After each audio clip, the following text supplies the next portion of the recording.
In the previous video, we learned about reactions which are in homogeneous equilibrium. In this one, we're going to be talking about reactions in heterogeneous equilibrium.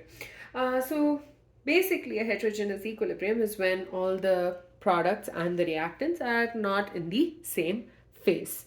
So basically, in case of a heterogeneous equilibrium, you have something called as pure solids or liquids that come into the picture, and they are usually denoted as S or L for solids and liquids. So the concentration of these is considered to be constant.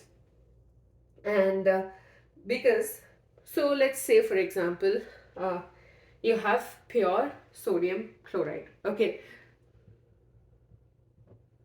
irrespective of if you have one crystal of sodium chloride or 100 crystals of sodium chloride, the concentration of sodium chloride is going to stay the same. However, if we dissolve the sodium chloride in water, we can have various concentrations of sodium chloride in water. You can have 500 grams, you can have 1000 grams, you can have 2000 grams as well.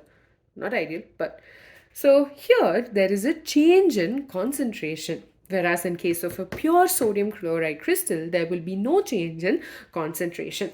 So when we have X, a substance, the substance, if it's a solid or the liquid, the concentration of X is going to be constant.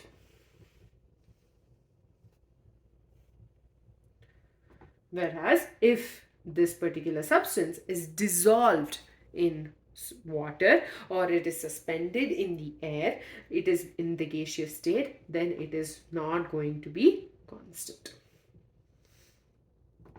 Okay, so concentration is not constant when it's in the form of, so essentially X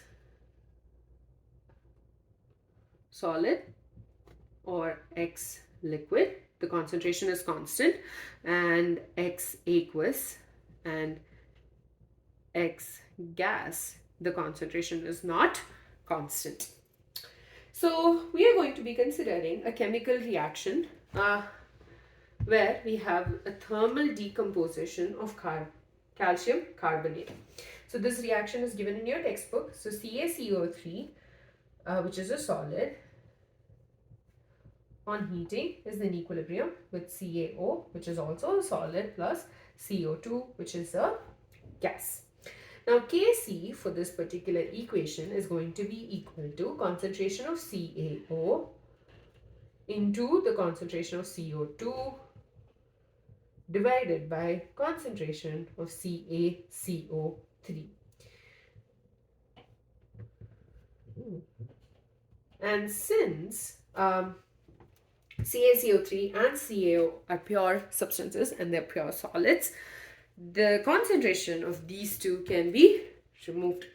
And because they are constant, the equation changes to Kc equals to concentration of carbon dioxide gas, or can also be written as the partial Kp equals to partial pressure of carbon dioxide. So this is the equilibrium equation.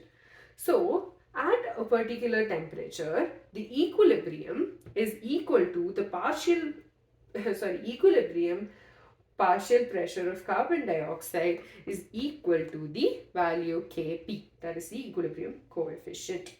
So it was actually experimentally found that 1100 Kelvin is the temperature at which the pressure of PCO2 equals to 2.0 into 10 to the power 5 pascals. So we can say, and this is in equilibrium with calcium carbonate and calcium oxide, that is CaCO3 and CaO.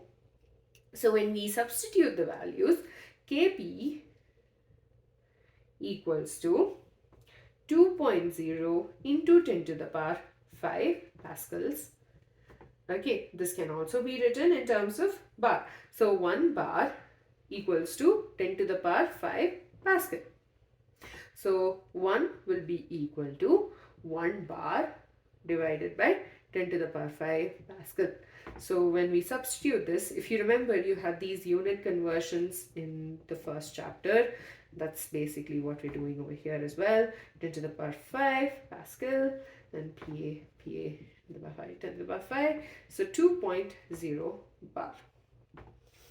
So basically, we were able to eliminate the concentration of the solids because they are pure substances. The next one, we have two other examples. So Ni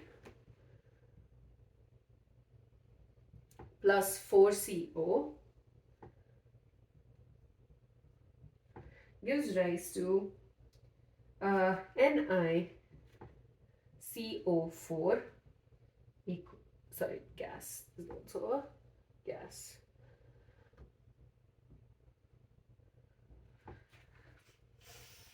So S means it's a solid, so this can be considered constant. G is a gas. This G is also a gas. So usually we would have written the Kc equation as Kc equals to Ni, concentration of NiCO4 divided by Ni into CO to the power 4. But since Ni is a pure substance, its concentration is going to be constant. So we can just remove it from the equation, and this will be the equation for Kc. Similarly, we have another equation given in your textbooks. Ag2O plus 2HNO3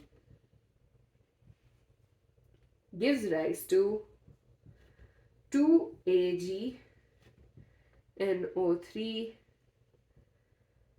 plus H2O, which is a liquid. Now, solid and liquid, both of them are in this equation, and they can be ignored in our equation for the equilibrium coefficient. So, Kc will be equal to concentration of AgNO3 to the power 2, the stoichiometric coefficient, and HNO3, because it's also dissolved in water, to the power 2. And this is going to be the equation. Now, this does not mean that we can, just avoid Ag2O. Just because their concentration is considered constant does not mean that they're not required for the chemical reaction to take place. They do need to be present even at a particular, there at least has to be some amount of this particular substance for the reaction to even take place and get to equilibrium. So just because we don't put them in the equilibrium constant equation does not mean we can get the equilibrium without them being present. And that's it. So in this video, basically, we learned about the fact that when you have a pure substance like a solid or a liquid, then we have the equilibrium, the concentration of that particular substance is always constant, because there's going to be no change. So if you have one crystal of sodium chloride, no matter what there should ideally be no change in the concentration of sodium chloride. Similarly, but if we dissolve the said sodium chloride into water, there could be a different amount of sodium chloride in each case. So for 100 ml of water, if we have 1 gram, there's obviously a different amount of sodium chloride in that case compared to where you have 1 gram of sodium chloride in 500 ml of water. So there is a change in concentration. So when a substance is dissolved or it's in a gaseous form, then there is going to be a change in concentration.